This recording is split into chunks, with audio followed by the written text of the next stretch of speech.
Welcome to the Griffins Pipeline Podcast. Welcome to the Griffins Pipeline Podcast. I'm your host, Connor Acker, and I'm here with my brother, Kyle Acker. How's it going, Kyle? Man, I am doing good. I am just so ready for hockey season to get underway. We have a great young team here in Grand Rapids. Yeah, man, all the prospects is absolutely crazy. Like Jonathan Bergeron coming down and Simon Evanson coming down. Two dudes we thought we definitely weren't going to have. We got a new head coach, Dan Watson. I mean, the culture is going to be different. I'm just really excited. Yeah, for sure. It's definitely Edvinson and Bergeron coming down. I don't think anyone really expected both of them to be in here. So we're definitely going to enjoy them while they are here. I think it's going to go a long way to us having a really hot start this season. Yeah, definitely. And then, you got Soderblom and Lombardi, and you just got like so many cross Hannes, Casper. Casper was supposedly penciled in for Detroit's third line, but here he is. I think having a new coach is imperative to this, and yeah, I just can't wait to go there Friday and have a blast, man, for sure. Yeah, I mean, first things first, this is a developmental league. We have young kids, and, young kids are prone to making mistakes. So I'm sure there's going to be a fair share of up and down that we're going to witness. And I mean, I think it's a matter of watching the progression throughout the season. And I really think by the end of the season, we could see something. And I'm hoping this team has what it takes to make the playoffs by the end of the year. Yeah, for sure. That's the big thing is, with 7 teams in our division and 5 of them making the playoffs, come on, man. It's not you have to be horrible to not make playoffs, bro.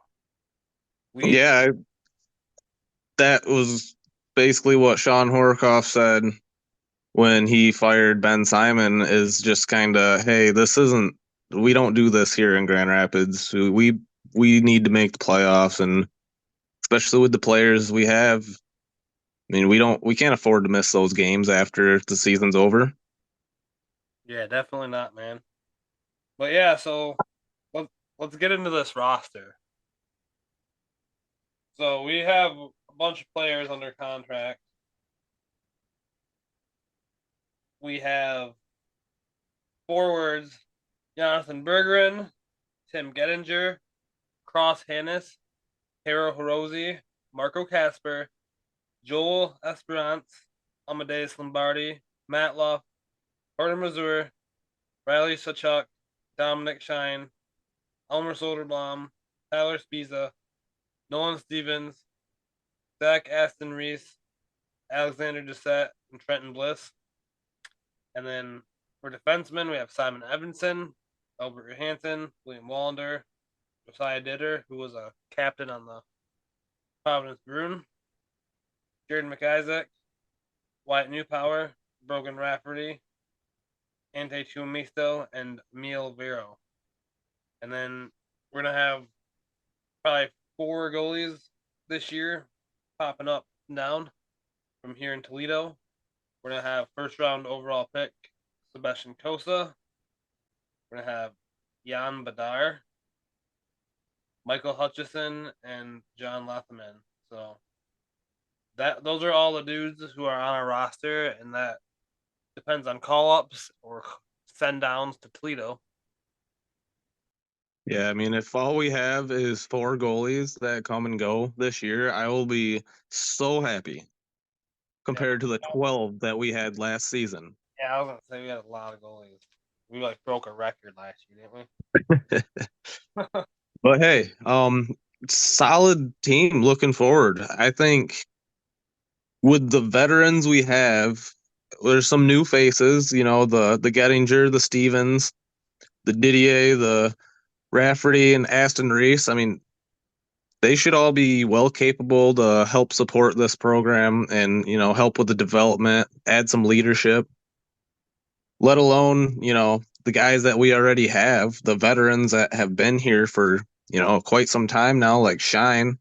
Hirose, New Power, and Spezia. I mean, they've been here for some time. Zarnik and Luff and Lesperance all coached last year, so it's definitely looking forward to see how we utilize these veterans and who can really like enforce the development and be a leader for these young kids.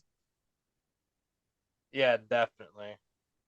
So with that being said, there is a AHL veteran rule, which is if any player that's played 261 games in the NHL, AHL, or European leagues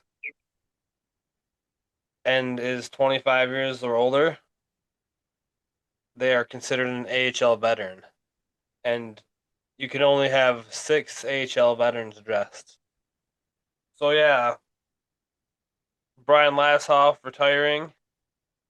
We're without a captain, and one of these veterans is gonna have to take that role. And I'd say it should be Dominic Shine or Taro Hirose. But I think it should go to Shine because he's been here longer. Yeah, I think a lot of people like Shiner and a lot of people like Taco. And if it's, one or the other, it's not going to hurt my feelings.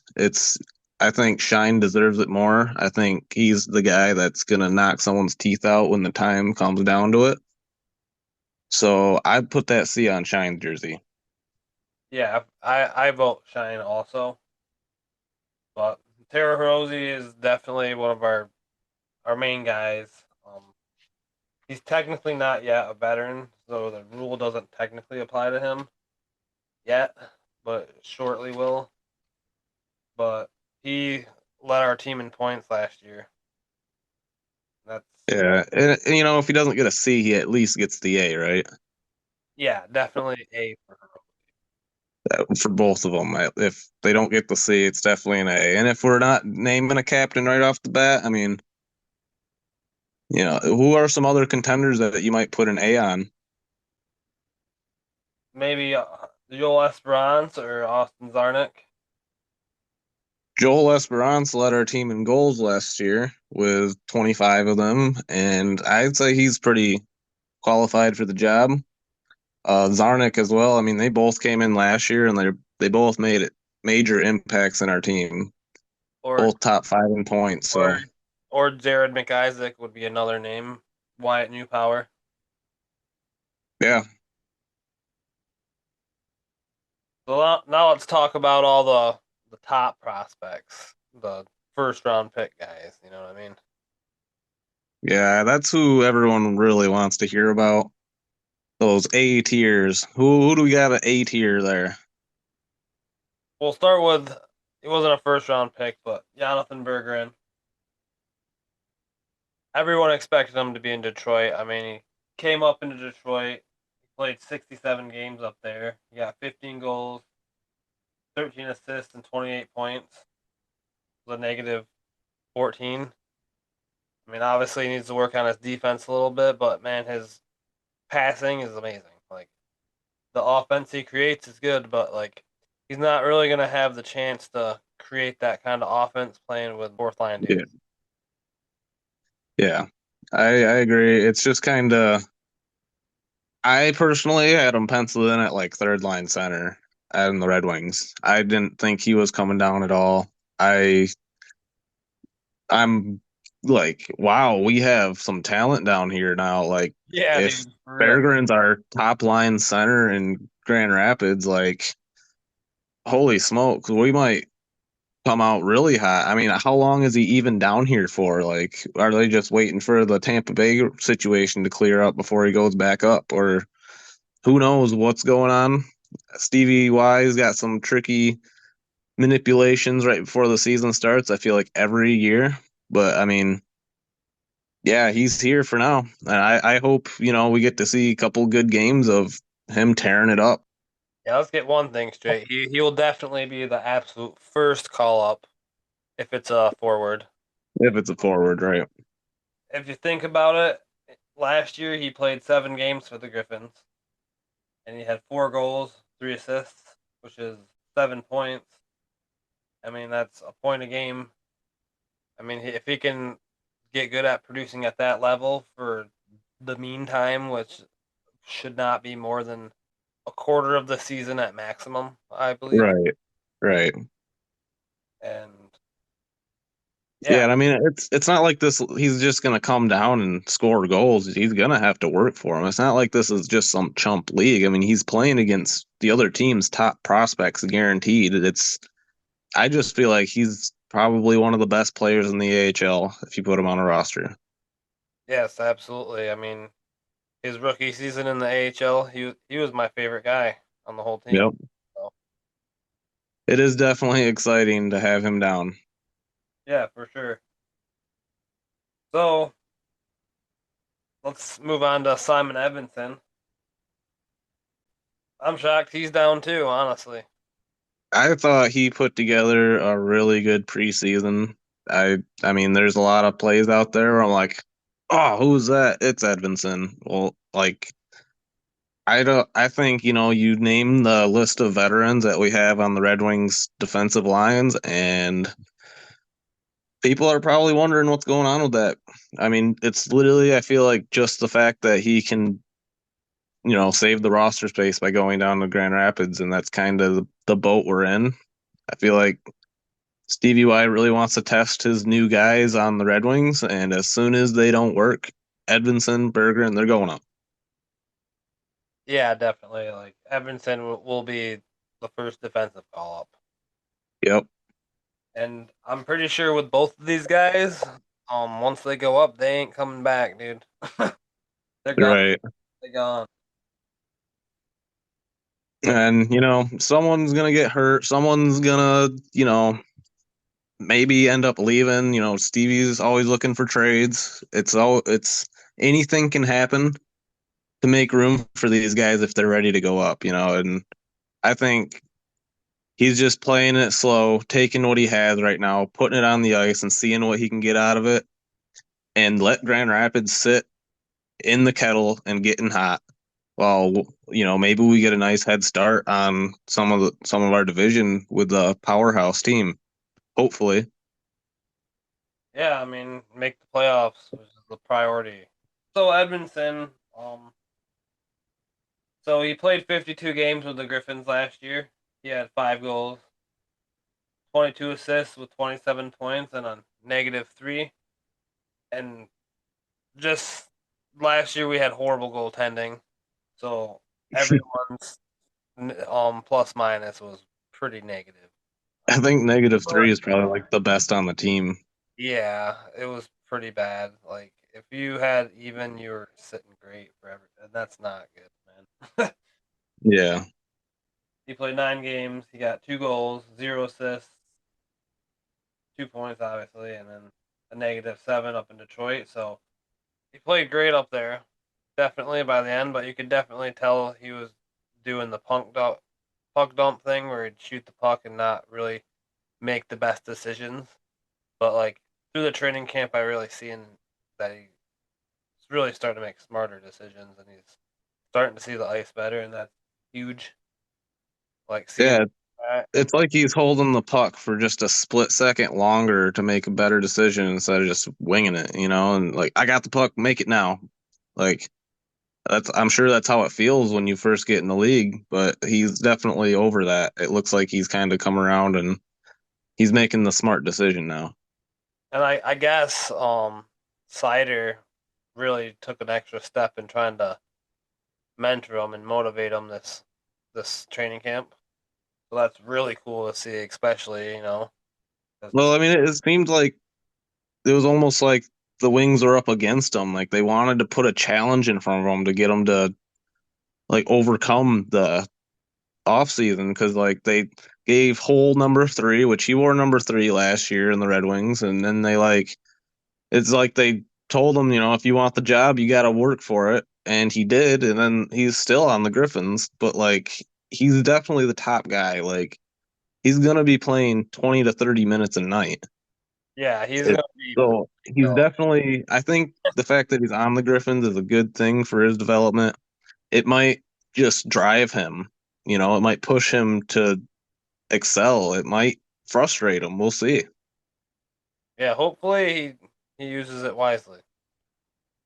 Marco Casper. I feel like Marco Casper had a pretty good preseason, but maybe not what he wanted. Yeah, he was just was kind of like his name, a ghost. He was kind of invisible. You know, I didn't really I feel like when see you too could much. definitely see his physical side. You know, he likes to finish his checks. I really enjoyed seeing that out of him. But yeah, it's like it was like the puck was not finding his stick. Yeah, and he fought Mantha, Anthony Mantha, him and Mantha. Yeah.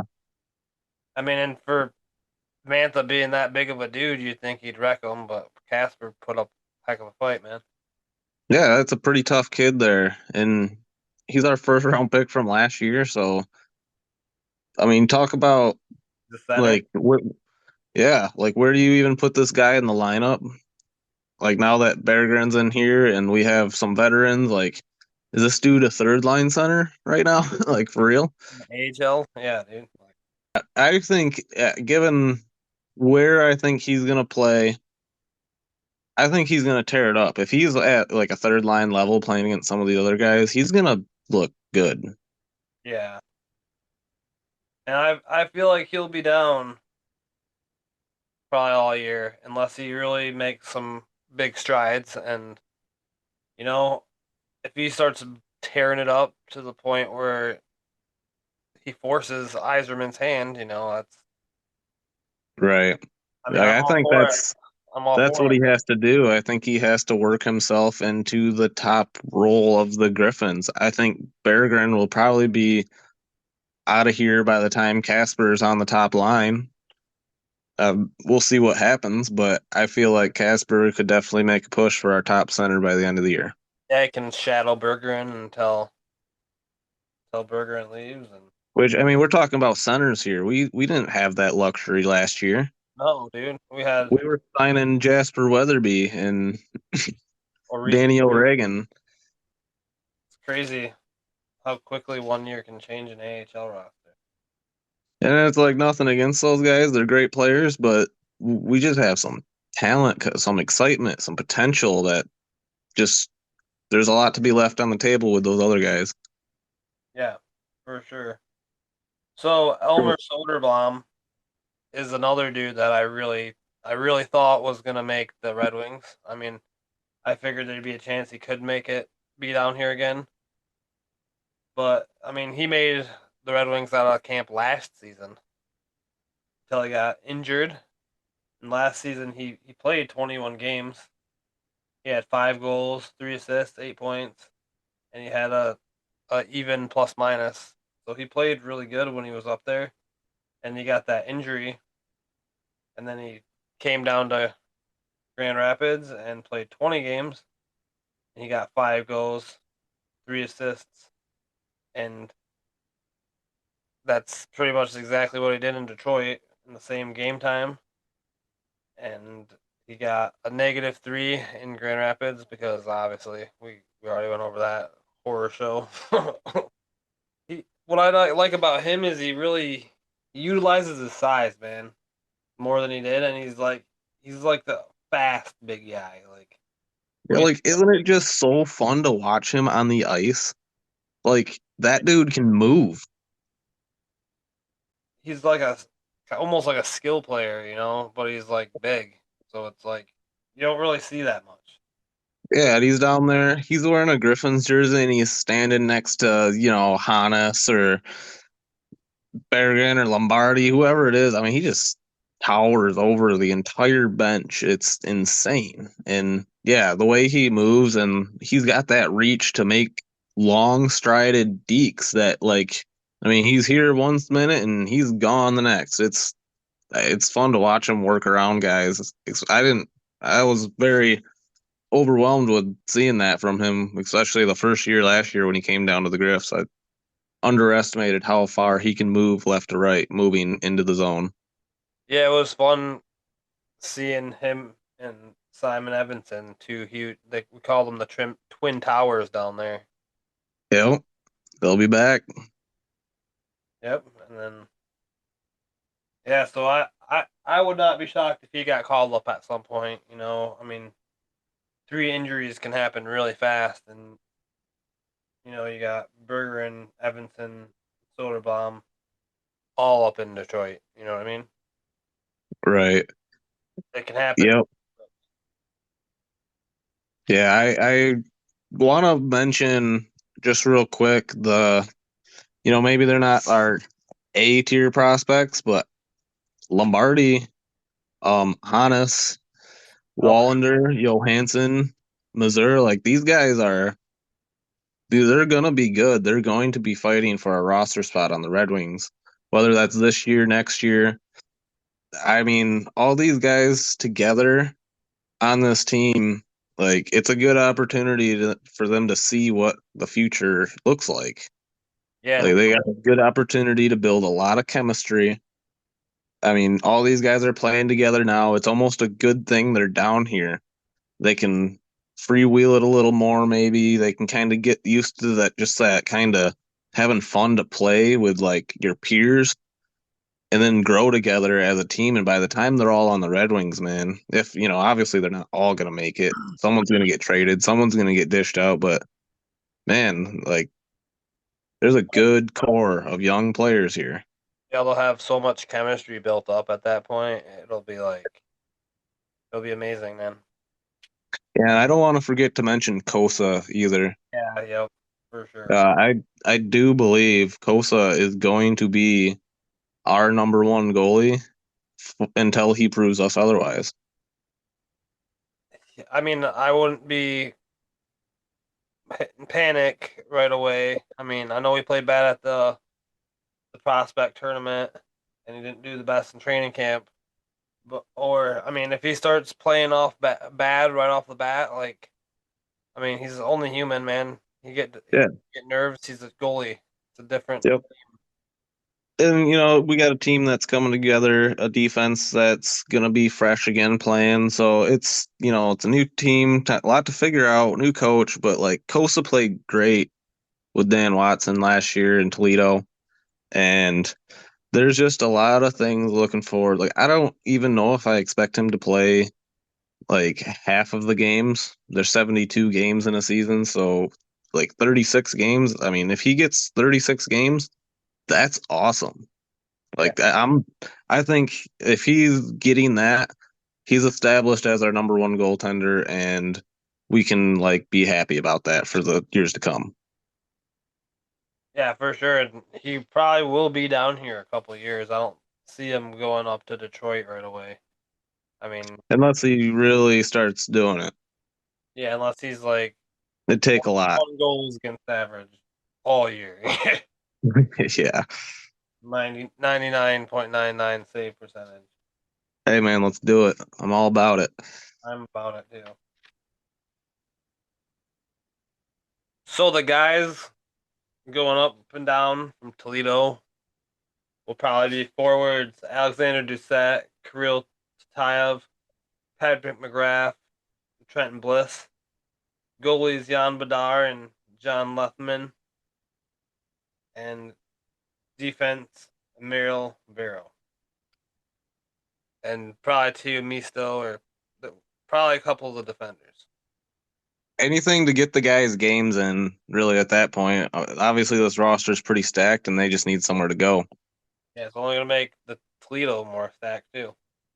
Right. Doucette, I mean, he looked really good in the training camp, so I would be really excited to see him if I was a Toledo fan.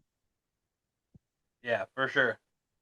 So the schedule this year, we're not playing a lot of teams. We're playing the Rockford Ice Hogs 12 times. So if you hate them, you're going to hate them more by the end of the season. Yep. Yeah, that's gonna be interesting. In a 12-game series, that's like 2 playoff series, 2 game 7s. Yeah, and think if they suck and we win 12 times, that'll be awesome. Yeah, that'd be That would be funny, but that's not how hockey works. And no. they were, better than us last year. I just hope we can kind of lay down what they did to us last year, along with the Admirals and the Stars. I mean, they both kicked us in really good last year too.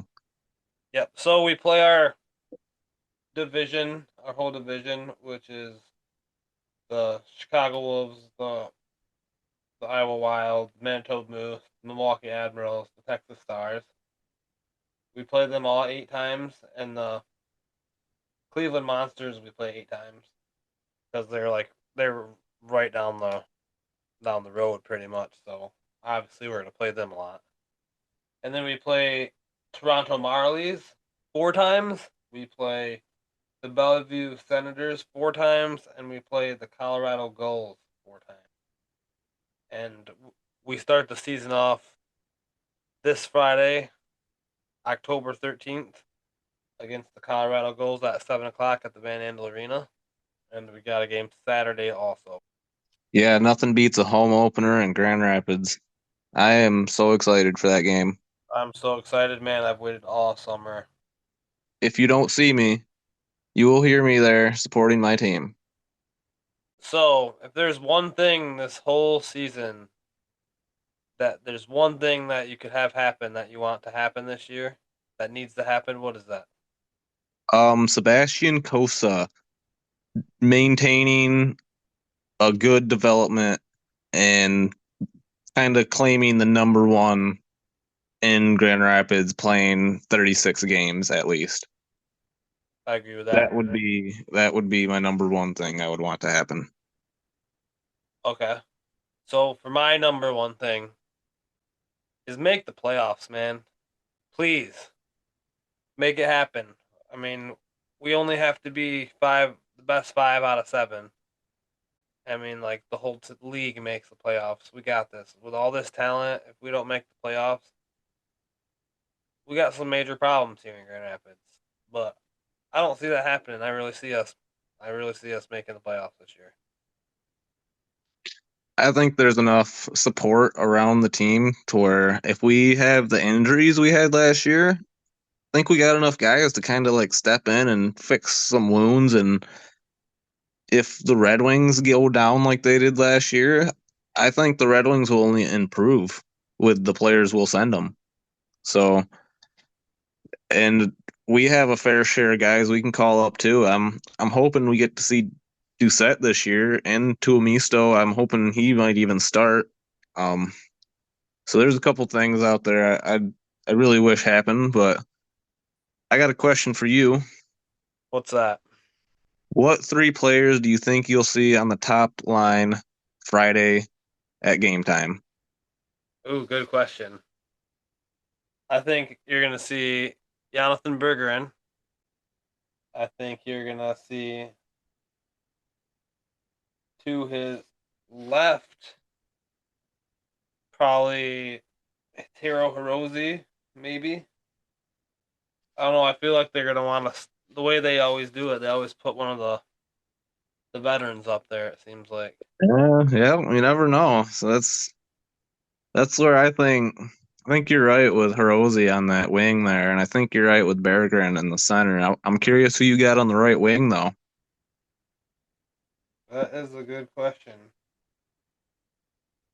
Cross Hannes or Soderblom? Yeah, I think it's gonna be Soderblom. I mean, it can be anybody. Obviously, they Oh, like to shift them up. Soderblom. They like to shift them up, but I'm putting Hirose, Berggren, and Soderblom.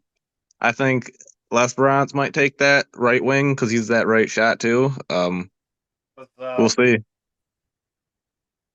so, where do you think the Griffins are going to finish in the standings this year? I would say we're going to finish in the top 10 teams in the league. Probably right at about 9 or 10. What about our division? I am hoping to be 2 or 3. 2 or 3? Yeah. Okay, so my thing is I see we have all this talent, but the AHL usually the teams that win have a lot more veteran like solidified just AHL badasses. You know what I mean? Oh yeah. and we've been a losing team for a while, and it's a brand new coaching staff. So I'm gonna go conservative with where I say. I say we finish fourth in our division, and I say we finish around like 15th, 16th in the league. Right down the middle. Yeah, right down the middle. But I feel like we also that we have a very high ceiling, man. Like we could take the roof off this. Yeah, I mean, I'm hoping that with all the prospects down, we start really hot. We get a bunch of games under our belt that are good wins. The team gets some confidence. And then if players got to start shifting around later in the season, it's not going to hurt us as bad as it did last season, where we were scraping for anybody to play on the roster. So I think we're going to be doing a lot better than last year at the least. Yeah, I would be shocked, to be honest, if we don't make the playoffs. I think that's just the level of hype that Dan Watson's going to bring to this team too. I mean, he's a winning coach. So I'm hoping that it just follows through and he brings that right up with him to Grand Rapids. Yep, and he plays a similar sort of system to the Red Wings, so it'll be a much easier transition, which is good. Yeah, for all the players involved too, that makes a huge difference. Yep. Well, all right, I think that brings us to the penalty box. So for the penalty box today, I am gonna put in a 5-minute major Ooh, to whoever designed the schedule for the who chose the teams we're gonna play this year. Like, come on, man. Like, we literally play our division and 3 other teams. There's a whole league of teams we could play, and I guess we're saving money on the bus trips or something. I don't know, but kind of sucks. But it's an environmentally friendly schedule, all right? okay, well, have fun in the penalty box. Um, How about you? I'm gonna go with just a light 2-minute major. I don't want this to be too big of a deal now. This is more so a thing of sadness because we lost Charlie Kaiser.